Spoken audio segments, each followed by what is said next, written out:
Then welcome everybody, welcome back to Blaugrana Planet, and today we are going to be previewing the game between Intercity and Football Club Barcelona. The round of 32 of the Copa del Rey, the King's Cup, is back and Barcelona has a good chance of grabbing this trophy, guys. Trophies are a little harder nowadays for Football Club Barcelona, and to be honest, this is a great chance for Football Club Barcelona to grab a trophy, and it's not a minor trophy. It's you know, for the triplete, for the threesome, you need the Copa del Rey. Therefore, it's important. It's an important trophy, and tomorrow Barcelona is starting its way. So Intercity, who is Intercity? Well, is a pretty young club actually, which is on fire recently. Has faced 4 promotions in 5 years, guys. Intercity is on fire. They're from Alicante, which is in the south of Valencia. If you actually look at the map, it's the south of Valencia. And it's about 4 or 5 hours by car. Obviously, the players are going to get there by plane.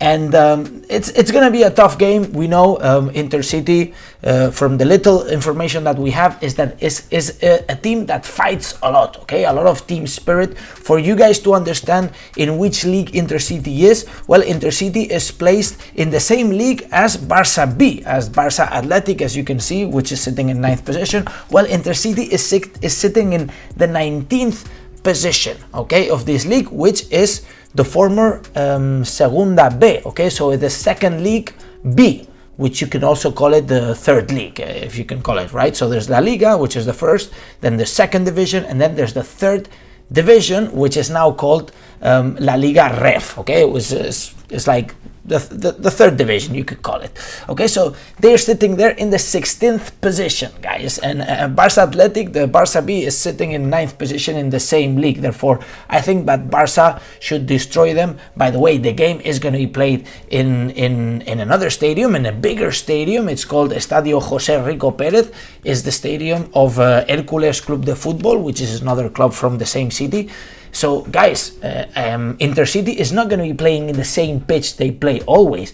To be fair, I think it would have been an advantage for them and a big disadvantage for Barcelona to play in this little pitch, you know, that they Intercity always plays, which is a very little pitch where, you know, maybe like you and your friends go to play around. So I think the fact that they play in this bigger stadium, because Intercity wants to create more ticketing, obviously all the revenue created by the tickets goes to this club, to Intercity.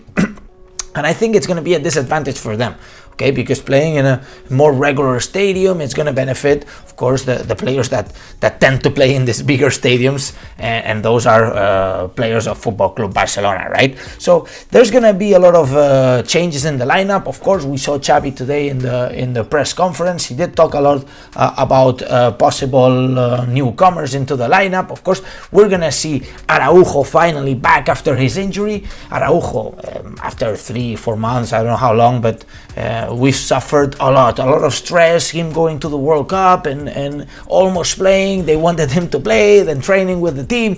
I mean, it's a little bit dramatic what happened to Araujo, who was on fire literally, and then he got injured, too many games, and now he's slowly gonna get into the shape. I think it's a good game for him. And also we're going to see Pablo Torre, finally. Pablo Torre, another chance for Pablo Torre. Very little chances for the youngster, but at the end of the day, this is Barça. The midfield, we have very compressed positions. I mean, Gavi, Pedri, Frenkie, Busi. The opportunities are going to lack. And tomorrow is certainly a great opportunity. By the way, the game is going to be played at 9 p.m. Spanish time. And Iñaki Peña, in fact, I think there was I know that there was a big controversy with Iñaki Peña, because Iñaki Peña didn't have a first team space, okay? He was already registered as a second team player, okay? They did this basically to try to save some fair play, some margin in the fair play, and well, finally they registered Iñaki Peña as a first team player in order for him to play in the Copa del Rey tournament, because if you're 23 years old or older and you're still in the second team, you cannot come up to the first team and play the Copa del Rey. This is a single rule for this tournament, doesn't apply to La Liga. Iñaki Peña could have played in La Liga in the first team, but in this tournament, in the Copa del Rey, if you are 23 or over, you couldn't play in the first team if you were registered in the second team. Dumb rule, but you know what? Iñaki Peña, his salary is not over the roof. Of course, he's a second team player, and they finally registered him, taking into account that there was a little space for him to be registered, and also that we're not going to be making any transfers during this transfer market, right? Because Barcelona is pretty much broke, and in fact, we need to sell some players. Also, Kessié, after so long, we'll probably see Kessié too. You know, Kessié is not really adapting to the Football Club Barcelona. I called it. I think that Kessié is not the style of player that fits in the club. It's just a different physicality, more forward attacking. I think that Barcelona should be embracing this kind of football because it's the modern style of play. But Xavi Hernandez has his own little thing, right? I mean, we're not going to be contradicting what Xavi Hernandez is doing. I think Xavi Hernandez is doing a tremendous job despite all the critics. I think some of them are a little bit unfair, to be honest. But we're probably going to see great things. So moving on to the lineups, guys. Let me show you the lineups because this is probably going to be Barca's lineup or something around this. So in defense, of course, Iñaki Peña in the goalkeeping.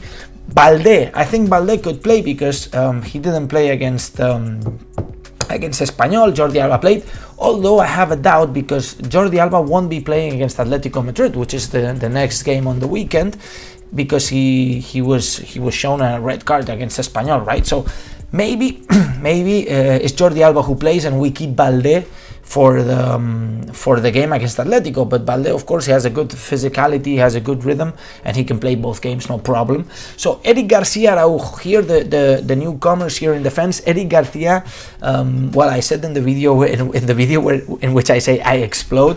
I said that where is Eric Garcia? What's the problem with him? Well, apparently he had some discomfort which we didn't know about.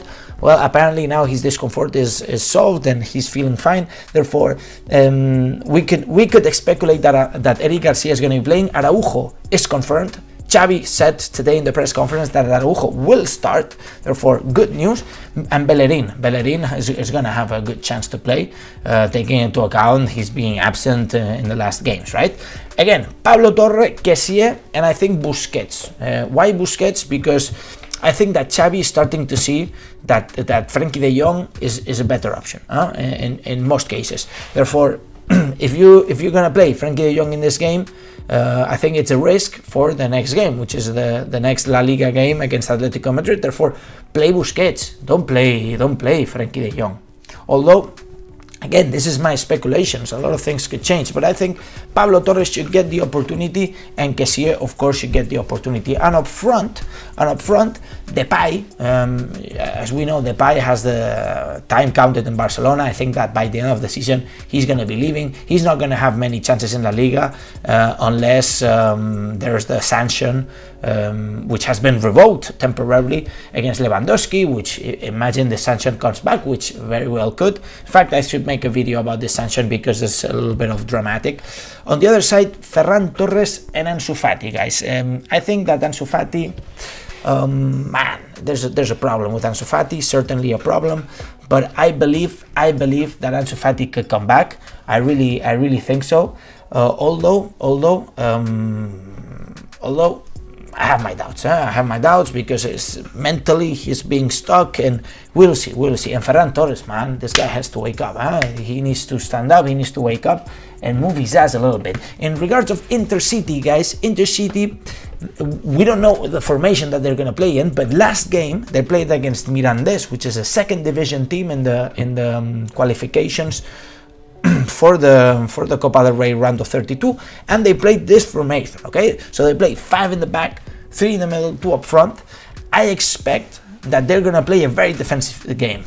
Remember, they're playing in this big stadium. It's not the small stadium in which Intercity used to play. Okay, they're gonna play in this big stadium. Therefore, there's gonna be more spaces. It's gonna be dumb for them to play attacking football against Barcelona, who's gonna destroy them. So I believe that they're going to play defensive. And what I read also, and I didn't make it all the research because I didn't have enough time, is the fact that Intercity apparently has a lot of former La Masia players. Therefore, some of these former La Masia players are gonna want to show their talent, right? They're gonna want to show their skills against the team who apparently rejected them, right? I mean, not everybody can make it into the first team of Football Club Barcelona or the second team, guys. So this is the situation, guys. We're going to be playing against a team that's on fire, that had 4 promotions in the last 5 years, but in their league they're sitting 16th. Okay, so we will see, but the league is not the same. It's not the same as the Copa del Rey. These teams are highly motivated to play against big teams such as Barcelona, and we can expect a lot of things, and we must be prepared for everything, guys. Important, be prepared for everything. So guys, let me know in the comments what you guys think the outcome of the game is gonna be, match predictions. Let me know if you will play some other players. Let me know your formations, speculations, everything that you want to tell me. Make sure to drop it in the comments down below. Of course, subscribe and smash the like button, because without your support this wouldn't be possible. I'm also trying here to improve the quality of the image a little bit, the sound. We will see. I'm having a few days off right now from work, and I'm trying to make this better. Thank you everyone for joining. Visca el Barça, Visca Catalunya, and see you in the next video. Vámonos.